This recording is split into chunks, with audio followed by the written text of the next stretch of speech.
Shortly after her birth, her mother, Connie, divorced her father, who had a serious drug problem, and Faith was raised by her mother and her older sister.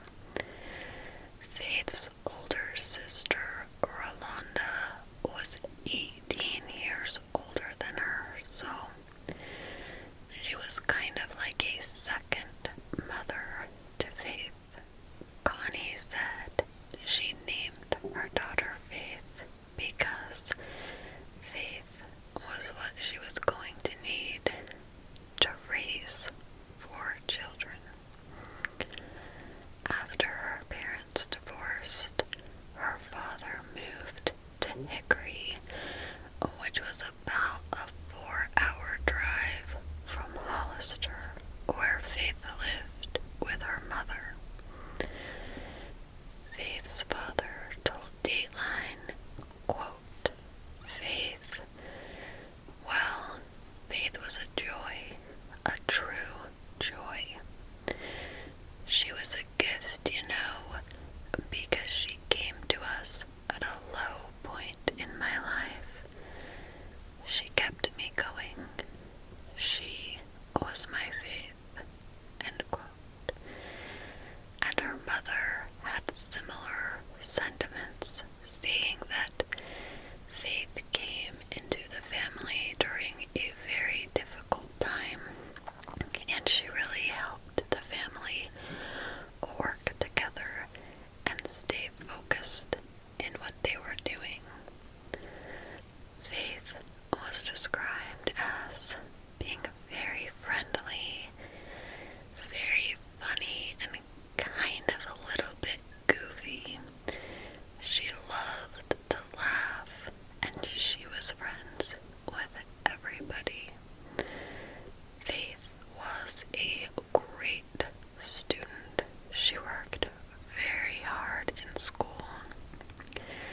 She was an honor student in high school, as well as being involved in several extracurricular activities and clubs, and she was a cheerleader, so she was a busy girl. When the time came for Faith to start thinking about her future, she knew she wanted to go to the University of North Carolina at Chapel Hill.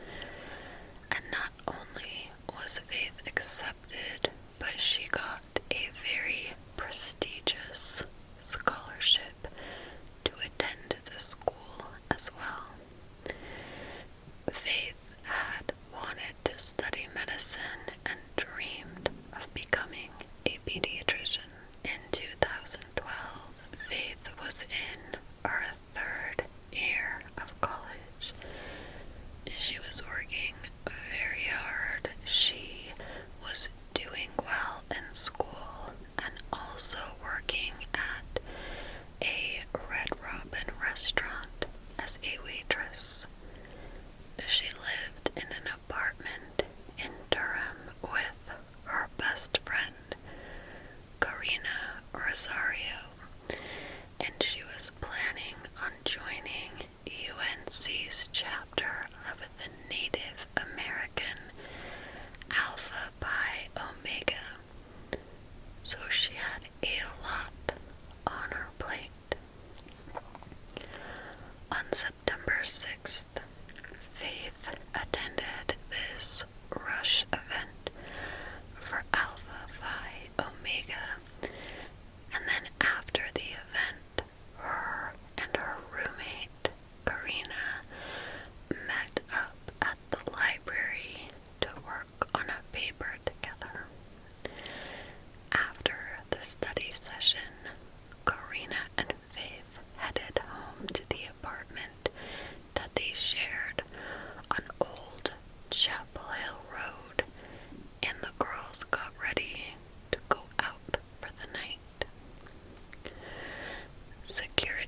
saying, quote, "Who is this?"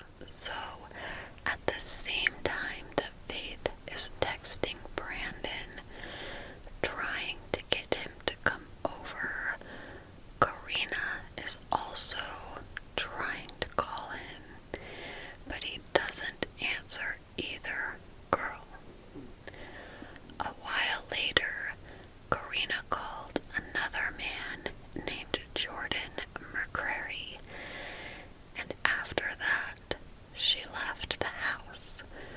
Now Faith was in bed asleep when Karina left the apartment with Jordan, but she did not lock the apartment door. The next morning, Karina wakes up at her friend's house and she's trying to get a ride home, and she's calling Faith and she doesn't answer. So she eventually just kind of gives up and calls another friend, a girl named Marisol Ringel, and asks her to come get her from McCrary's apartment and take her home. Karina arrived back at her apartment around 11 a.m. and she found the body of her best friend, half naked, wrapped in a blanket, and covered in blood. The entire room was covered in blood, and it was apparent to Karina that her friend had been brutally beaten to death. Karina then called 911. Now, I will post this 911 call over on my Patreon. I like to post these types of things over there as bonus content for my Patreons, but also just because they are not ASMR, so I don't want this like loud 911 call scaring people. Okay, so about this 911 video. I know that everyone handles grief and shock differently, but she seems kind of uninterested in what's going on in the 911 tape. So she calls 911, and one of the first things the dispatcher asks her is she still breathing? And Karina responds, "I don't know. I don't think so. There's blood everywhere." So soon the police arrive and they begin investigating this as a homicide.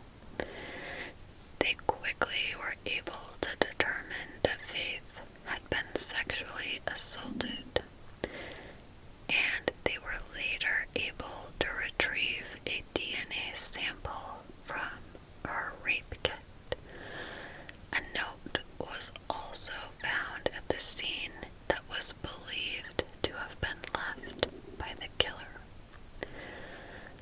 Police stated that when they arrived, Faith was on her bed, with her head kind of hanging over the edge. There was blood under her, and she was wearing only a black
was later identified as the murder weapon.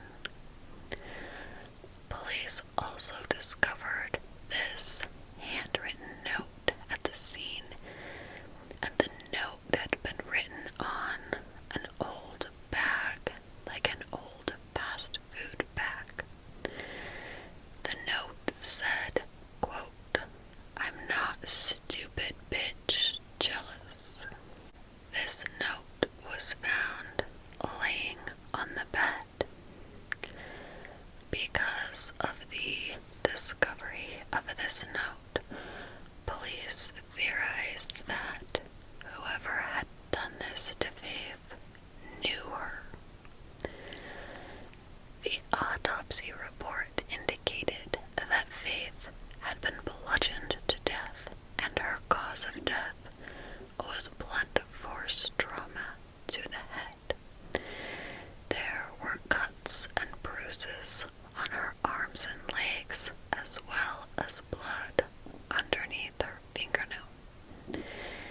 A rape kit was collected, and a semen sample was recovered. So, police had a lot of evidence to work with. Investigators did seek DNA samples from several of the men who were seen on surveillance at the Thrill with Faith the night she was murdered. So, police began looking at everyone in Faith's life, any men in her inner circle, and soon they have a suspect, a man named Eric Jones.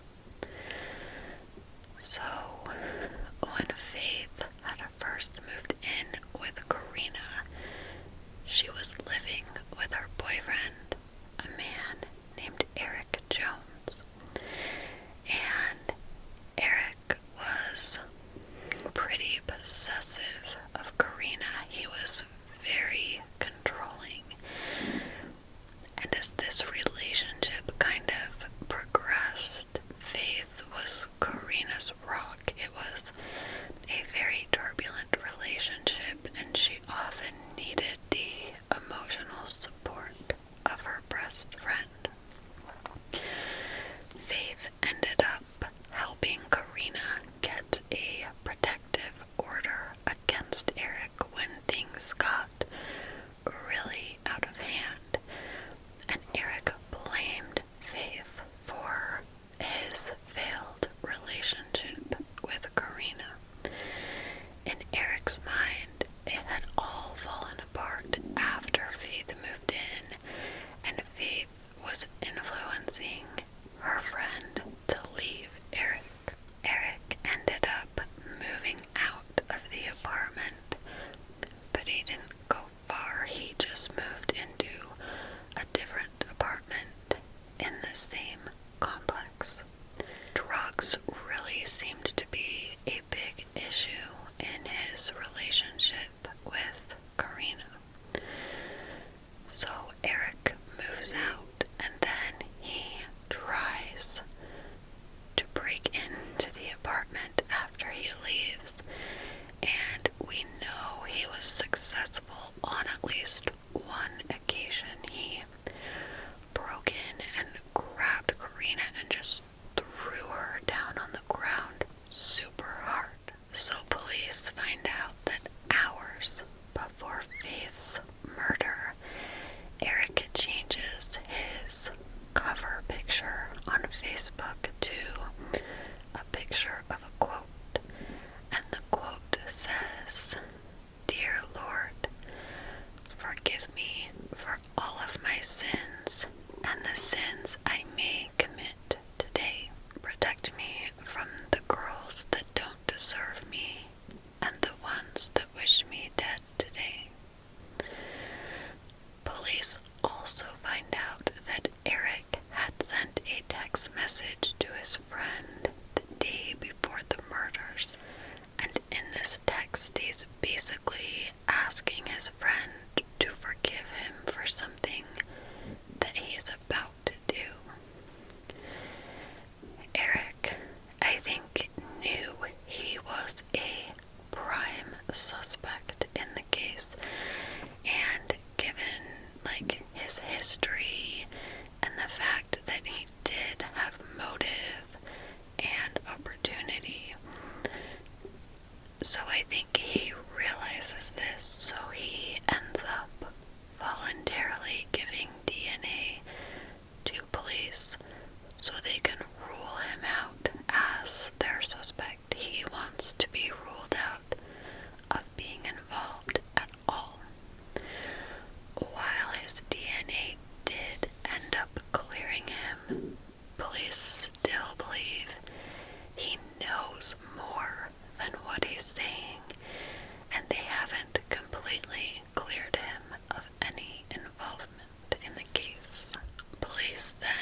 police realized this DNA didn't match any of the suspects that they had.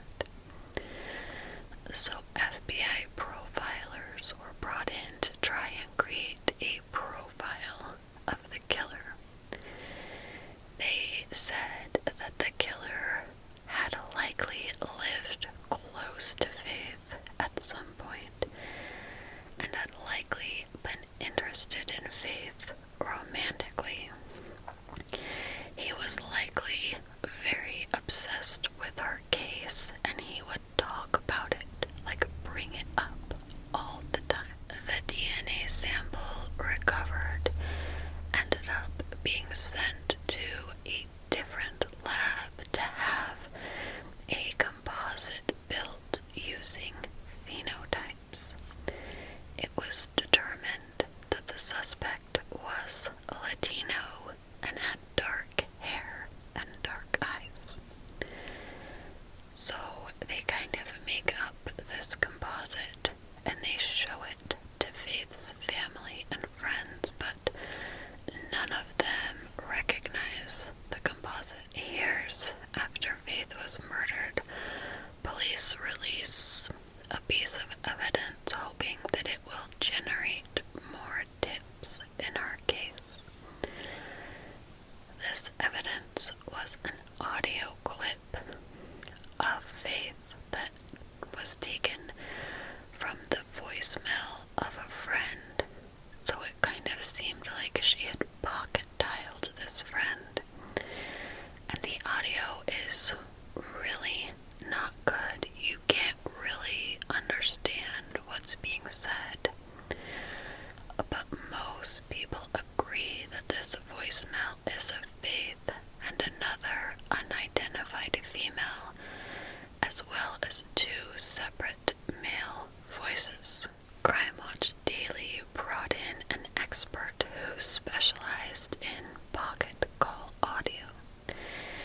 And what he claims is being said is, "Ow, help me, let me go." He believes this voicemail is a recording of Faith's last moments alive. Now the tape has a lot of profanities in it, and you can kind of make out another female voice threatening to kick Faith's face. There's also a male voice that says, "I think she's dying."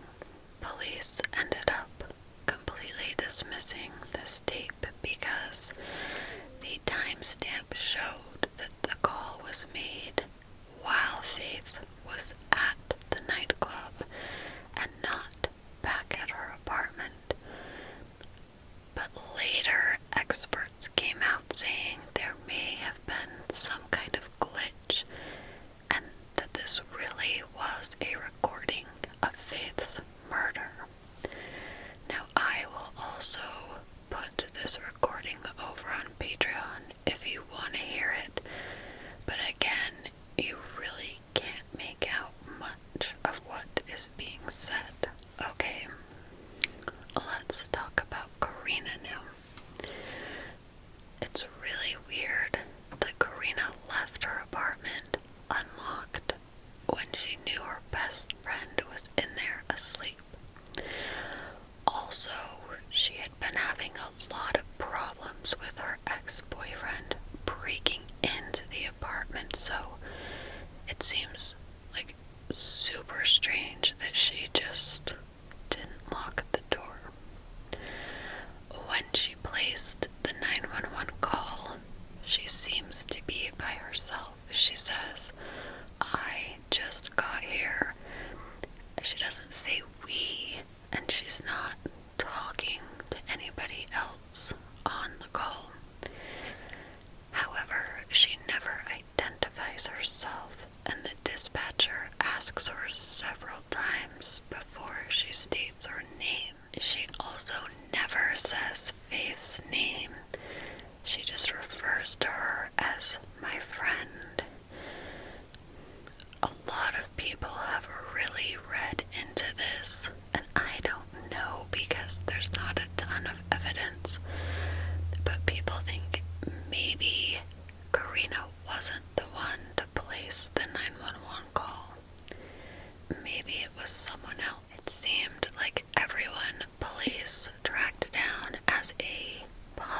suspect was able to be eliminated through the DNA. Now, there was a man who police thought was a good suspect. His name was Reginald Jackson Leonard II, and he was this guy who police had found by going through Faith's phone and just kind of seeing who she had been texting. And so they had to follow up on all of these leads. So they go to his house and they're waiting like in the driveway, and he's not home. And as they're sitting there in the driveway, he drives like he's gonna drive up to his house, and he sees police, and he turns around and drives away. Police later caught up with him and asked him if he knew Faith, and he said he didn't know Faith, he knew of Faith. As time went by, Faith's case just went completely cold, even though police had amazing evidence. They had no one that they could tie to the case, no one they could test and match the DNA. Now, Karina really kept herself hidden from the public. She refused to do any interviews about the case. She wouldn't talk about it at all. Police say she is cooperating with them, although they have brought her in over 10 different times to question her, which means that maybe police think she's gonna slip up during one of these interviews. They seem to think maybe she knows more than she's letting on. Now, there are a couple different theories about this case. A lot of people, most people, believe that whoever committed this knew Faith. I mean, what are the chances that some guy was just walking through an apartment complex, trying doors, and happened to find one that was open and murdered someone in it? Now, this could have been someone she didn't know that well, maybe even someone she had met that night.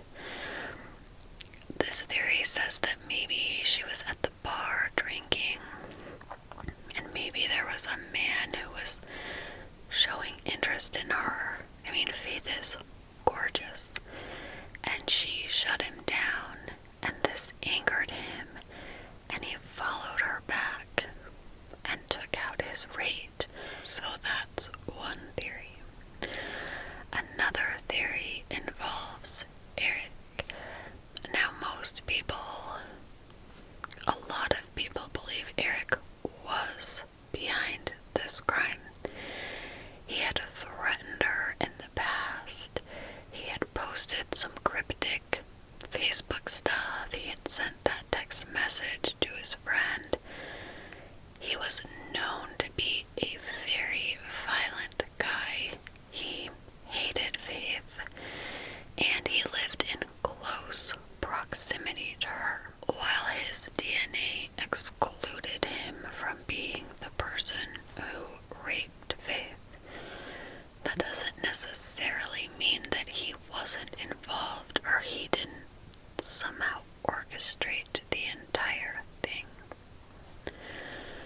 Another theory focuses around Karina Rosario.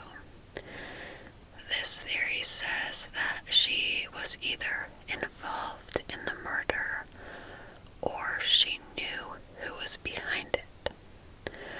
Her 911 call gets brought up a lot in this theory because it does kind of seem like she is bored. The note found at the crime scene leads people to believe that perhaps there was like some underlying jealousy issues in the friendship, and maybe these issues stemmed from this weird, love triangle involving Brandon Edwards, who was the man they were both texting that night. If the pocket call recording was actually a recording of Faith's murder, it does indicate that there was at least one female present while it happened. This theory suggests that Karina was there when Faith was killed, and then she left that night as a calculated way to secure herself an alibi. She also left the front door unlocked so she could say somebody came in and did this to Faith.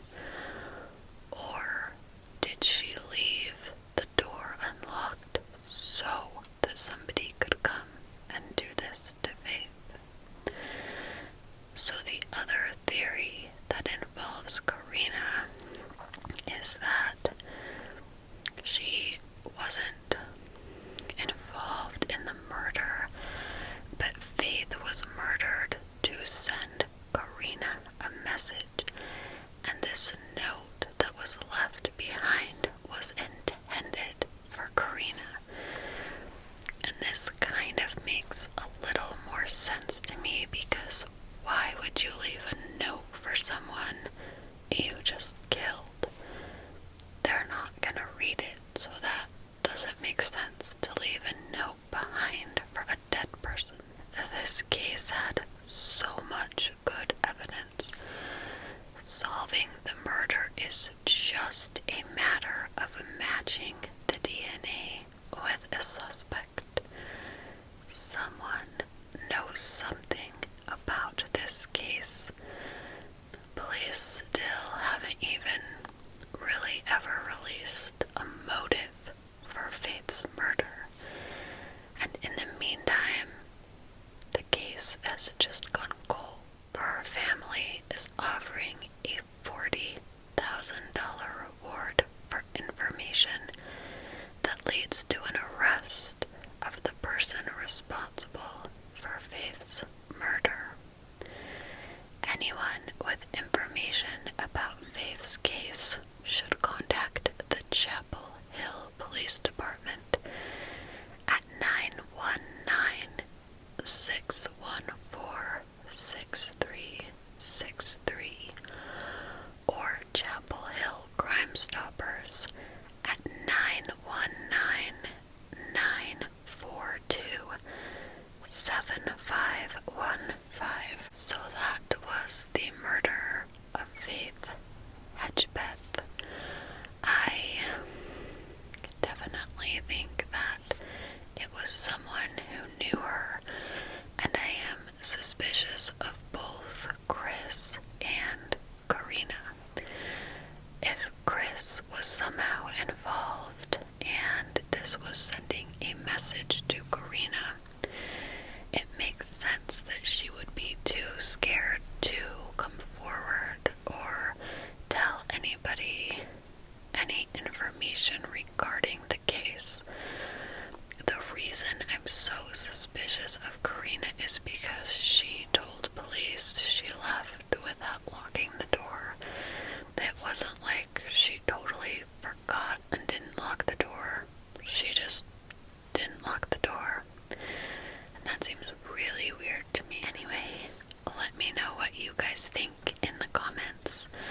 Thank you so much for watching. I will see you next time.